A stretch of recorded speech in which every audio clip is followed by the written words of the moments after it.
ГСП онлайн. Городские новости сейчас.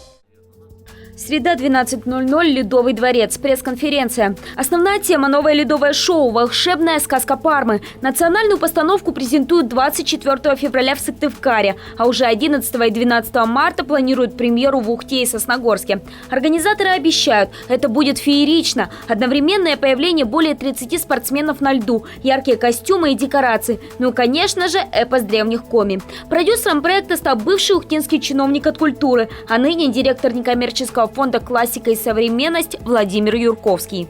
Проект, который осуществляется на федеральные средства гранта президента Российской Федерации.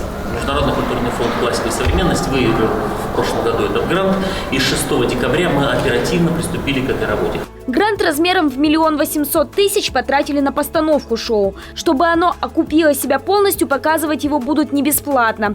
Ценник от 250 до 650 рублей. По мнению организаторов, социальный. Но главное все же в сказке Пармы – сюжет, привлекающий молодого зрителя к культуре родной земли, ну и пропаганда детского спорта. В постановке будут участвовать от 45 до 70 юных спортсменов. Самому маленькому из них всего 5 лет.